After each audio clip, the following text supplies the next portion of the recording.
So hello everybody, it's Wyvern here with another bit of Total War Warhammer Quick Match gameplay.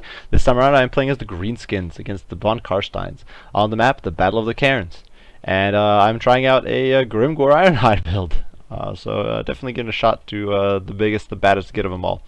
So, obviously, Grimgor is probably the least popular of all the Greenskin Lords, with the possible exception of the Goblin Shaman. And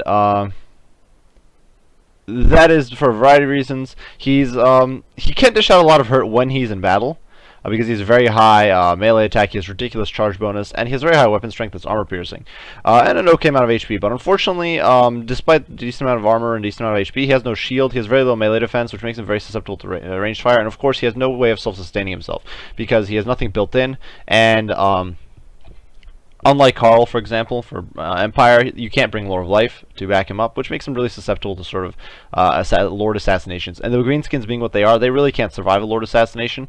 So in spite of the fact that Grimgor does get thrown around a bit as a small model, he's not that survivable. And even against normal kind of units. And but he can dish out a lot of hurt if he's not getting knocked over, which was his main selling point. So regardless, wanted to give him a shot and built a comp to really be a Grimgor Ironhide sort of comp. So of course, alongside him, my only Goblin unit in this whole army is the Goblin Shaman on foot. Of course, can't get him out. He is coming in with Sneaky Stealin', which is the most important part of him for my uses, because it really gimps the Vampire Count's ability to use magic, and that's kind of a big factor, or the very important aspect to Vampire Counts is their magic support. And then Sneaky Stabbin', of course, which gives a big boost to damage output for a certain unit, though for a very short amount of time, but it is a dirt cheap spell. And then Itchy Nuisance, just to be kind of strong debuff to hurt my opponent's chances a little bit in close quarters. Then my other hero is a Orc Shaman on a Boar, for that added mobility, which gives him also gives him armor piercing damage, which is really nice. And he is of course coming in with the Foot of Gork if my opponent happens to clump up really conveniently. Here we go, which is basically WAAAAAAAGHHHH, but I do believe with longer duration. Grimgor, of course, does have WAAAAAAAAAAH as well. And this means that I can get, potentially, if I drop things consecutively, I can get WAAAAAAAAH and then follow it up with here we go, which is a total of over a minute of plus 50 melee attack. So very strong. And not that expensive a spell, really. So definitely a bit convenient. And I did also bring the Skull Wand of Kalath. I'm not entirely sure if this is worth it, but I wanted to try out giving the guy a little bit more damage potential, because it does boost his weapon damage and it does boost his melee attack, making him a respectable melee combatant and a very solid melee combatant. Throwing things in slow-mo, my front line is entirely composed of Orc Boys, and these guys do have a few chevrons in them. 2 units with 3 chevrons on the flanks, and the center, anchoring everything, is a unit of Orc Boys with 4 chevrons. These guys, the reason I brought Orc Boys for the front line is instead of Savage Orcs is mostly theme. They're also a little cheaper, and Orc Boys will do very, very well against average skeleton chaff units that my opponent can throw into me. So skeletons, zombies, Crypt Ghouls, these guys will tear through them very, very quickly and very efficiently, given their cost. And yeah, they're just a dirt cheap sort of shielding option that's Orc and not Goblin, because of course you can't have Goblins if you're doing Grimgor. Then for the second line of units is a whole clump of Black Orcs, and I do have the Crimson Killers over here in the center. These guys tear through squishy infantry, and when they can't be put down by ranged fire, which obviously Vampire Counts can't do, these guys can dish out a lot of hurt. They're a bit susceptible to things like Fate of Buna, well, very susceptible, but they do have splash damage. Their attacks cleave. They're just a very, very strong unit if utilized correctly and if not focused down. And then out on the flanks, of course, 2 units of Black Orcs, and these guys are immune to Psychology. Well, all the Black Orcs and Grimgor are immune to Psychology, which is important against Vampire Counts with Fear, and they will tear through any armored infantry like, say, Graveguard, and even Graveguard with great weapons doesn't really stand a chance against them. Finally, backline of 2 Orc Arrow Boys, not bringing in any of those filthy gobos. Orc Arrow Boys are inaccurate. They have fairly pitiful range for a skirmish unit, though it's not too important when dealing with Vampire Counts.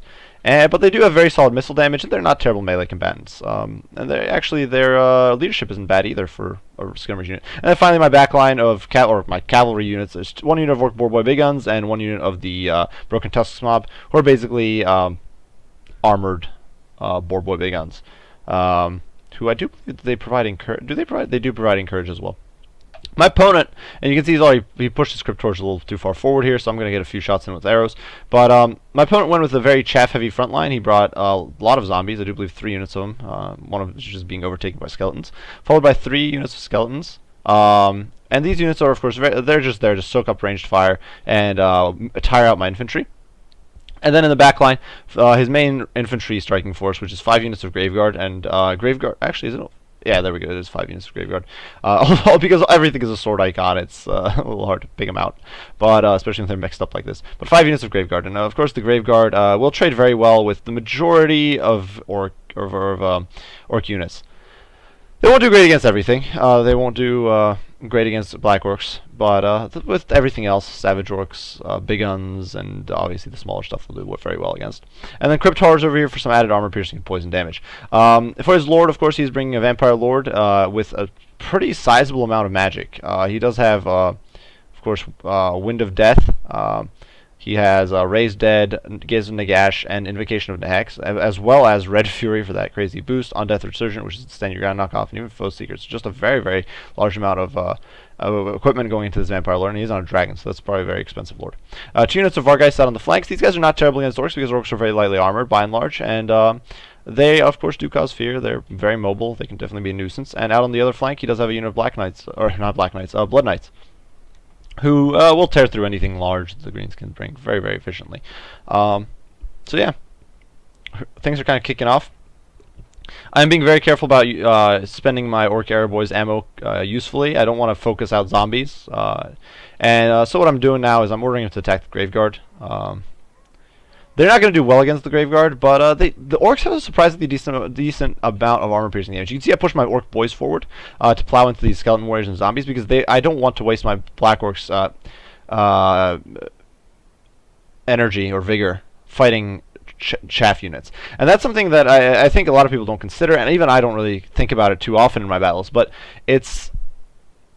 vigor does matter. The debuffs can stack, and especially once your units are exhausted and once the tiredness levels hit pretty high once your units are very tired, they start performing very, very poorly in comparison to their on paper stats. And unfortunately, the game doesn't tell you exactly how badly they're performing, but it is something like a 20% plus drop on things like weapon strength and attack, and even start losing armor eventually and stuff like that once you're tired. So those are very important things to keep in mind. And so here, this way, the only units that are getting tired out are the Orc Boys, who are just piling in and crushing through these poor guys. They will take a few casualties, but it's all in all okay. Both units here are fairly expendable. And in the meantime, the Black Orcs are being kept in reserve. Now that my opponent is starting to move his Graveguard up, I'm committing the Black Orcs to deal with the Graveguard. The Crimson Killers are going to go straight for the center, where there's a huge blob, and they're going to tear through that very efficiently. My opponent is committing his Vargeists over on the other flank, and they're diving in on the Orc Boar by Big Guns. In spite of the fact that Vargeists are large, they'll actually perform pretty well against Big Guns, because Vargeists have huge weapon strength, and Orc Boar by Big Guns have trash armor. You can see over here, there's a spell going down. There we go. Sneaky Stabbing goes down on the Orc Boar by Big Guns, which will make, and I turn my archers around to start shooting down the Vargeists. And you can see they're going down very quickly. Orc Arrow Boys, in spite of being inaccurate, do have, as I mentioned before, fairly high armor piercing values for archers. It's actually 5, I think, per missile. So in spite of the fact that they're not armor piercing, it definitely is something that should not be underestimated. In general, I think that the Orc or firing line is, even though it's usually goblin based, something people don't usually consider. You can see the Crypt Horrors are tearing through the Orcs, but at the same time, the Crimson Killers, buffed by Here We Go. I already used WAAAAAAAGHHHH over here to mop up this flank a bit. They're just tearing through this line. Grimgor's in there. He's already pushed into the back, and he's mucking up these Graveguard, I think. Though it looks like, and my opponent is not really being on top of committing his Graveguard. They're kind of sitting back here and getting torn apart because he's focused on my backline. Where things have really kind of deteriorated. The Vargeists have bailed out and fled to the edge of the map, and now the Blood Knights are getting bogged down fighting an Orc Shaman. The Orc Arrow Boys, who are actually contributing a decent amount to this fight because they are, of course, providing bodies to the grinder. And these 2 Orc Boar by Big Guns who are just all mobbed up on these Blood Knights. Unfortunately, I didn't get a flank charge, which I should have definitely tried to do, but all in all, these Blood Knights are getting torn apart pretty quickly. And you can see I do push the Gabo Shaman into the Vampire Lord, just trying to slow him down and give my Arrow Boys an opportunity to get clear. Over here, the Crypt Horrors are falling apart as the Crimson Killers slowly but surely hew their way through trash units. All the way up to 40 kills over here. Black Orcs up to over 100. Black Orcs over here only at 30, but they've only been fighting Graveguard. So yeah, all in all, things are going pretty well here. Unfortunately, I lost track of Grimgor here, and he's just sitting around doing nothing, not fighting his graveyard, which he definitely should be. You can see over here a Wind of Death does go down, and I think people tend to you'll often see this in unfortunately it doesn't really save me. My units do rout. My 2 units of riders have routed off. My arrow boys can get slaughtered, and that only leaves the 2 shamans left, as well as these arrow boys who can keep firing a little bit into the fray. But what people love to use Wind of Death, or think it's going to do, you see the videos on YouTube sometimes of these crazy Winds of Death that just delete you. A straight line of infantry, and it's cool to see, and it's great if you manage to pull in those rare occurrences where you manage to pull it off. But it's not something to count on, and I think people overestimate Wind of Death. It's why we usually don't even bother bringing it. I'd rather just play things safely and bring a cheap front line, or bring a little more front line. Over here, the Black Orcs are getting tired by this point. They've massacred the Graveguard. These Graveguards still haven't been committed, which is a big mistake on my opponent's part. Over here, these guys are partying, and I'm not entirely sure why these Black Orcs are part of this unit or over here. But we are kind of collapsing on my opponent's center here. Grimgor's dove into the back, and he's just chopping these guys apart. The Crimson Killer's still racking up kills, closing in on 200. Black Orcs over here have chopped through the Graveguard, who is not really breaking, in spite of the fact they lack leadership. You can see the Arrow Boys over here are raking in a few kills, even against Blood Knights. Orcs are not bad melee combatants. Never underestimate them. That is definitely a bit of a rule. You can see I actually dropped Sneaky Stabbing on them because they were fighting the Blood Knights. They actually pick off a few more Blood Knights. So definitely don't underestimate orcs. It's something people tend to do. Don't in some cases, especially the cheaper chaff orc units. Don't do it. Sneaky Stabbing or Itchy Nuisance does go down over here. Grimgor has been dove upon by the Vampire Lord, who will beat up Grimgor pretty badly if he can cycle charge him. But I pop Gitsnick, and I'm hoping that I'll be able to chop down this Vampire Lord a little bit.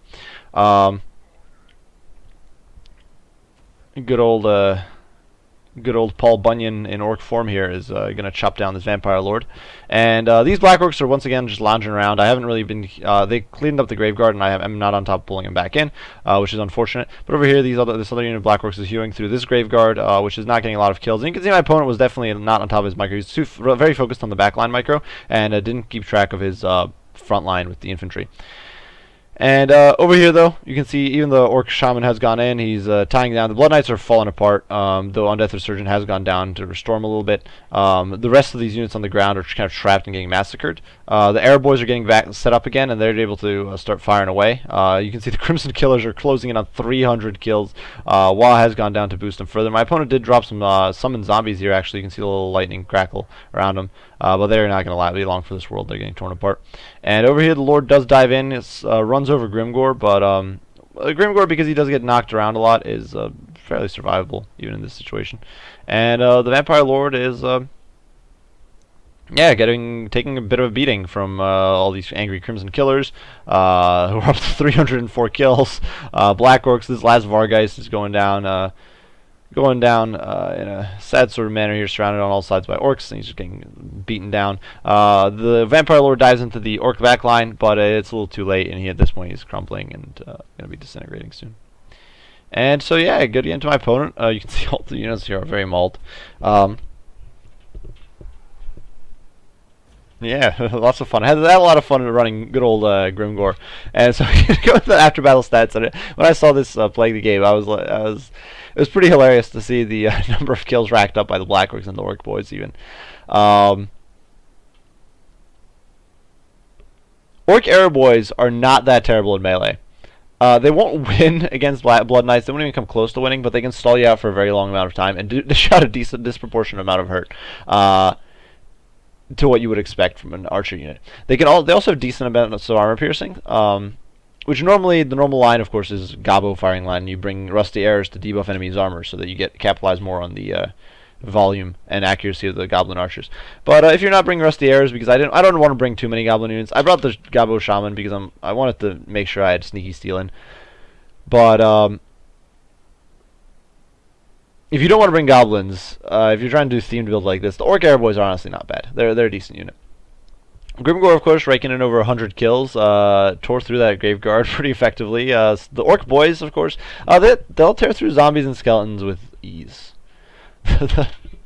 The Crimson Killers are raking over 300, and this was kind of an optimal situation. If they got hit by Fairbuena, for example, they would not have gone as well for them. They would probably gotten wiped out, and my situation would have been a lot worse. Black Orcs on the flanks, almost 200 and almost 100 kills. Absolutely ridiculous amounts of work done. The Broken Test Mob and the Orc Boar Boy Begins didn't do too well. One of the problems when dealing with flying units is that you don't get a charge bonus off against flying units, and Orc Boar Boys in general, all of them actually, including Savage Orc Boar Boys, Vanilla Boar Boys, all of them have pretty terrible melee stats, both attack and defense. A lot of their power relies on the charge, and I was not able to get the charge off on the Vargheists, which meant the trade was not that even. I did get the charge off on the Blood Knights, which is good, but the Blood Knights, of course, is just a very powerful unit with Frenzy and everything. And ultimately, these guys did get routed off. The Orc Shaman actually did okay. Dished out a lot of hurt, and I made some good use out of Here We Go, though I didn't get an opportunity to use a Foot of Gork, which would have probably been kind of fun to use, but it's okay. And yeah, for my opponent, Blood Knights did huge amounts of work. The Crypt Horrors got shut down by ranged fire pretty effectively. Vargheists got a surprising amount of work done. These guys actually gained a Chevron, I think. Yeah, Graveguard did okay. Zombies did face tank. They got a few kills on the Orc Boys, so that's something. Orc Boys have very low melee defense, so I don't think the zombies actually have minimum chance to hit against them, in spite of the fact that they're a very terrible unit. Skeletons didn't do too well either, but that was to be expected. This was a very chaff-heavy front line. I think cost-wise, given the amount of veterancy I put into the orcs, my front line was actually more. My chaff units were actually cost more than these chaff units. So if they tied them down, that was technically a cost-efficient win on my opponent's part. So yeah, good game. I do hope you guys enjoyed this video. If you did, be sure to leave a like and subscribe down below. If you have any comments, criticism, any questions about Quick Match or Total War, or any requests for comps or units you'd like to demonstrate, be sure to post those down in the comments, and I will respond as soon as I can. As usual, I appreciate you all for watching, and I will see you all in the next one. Wyvern out.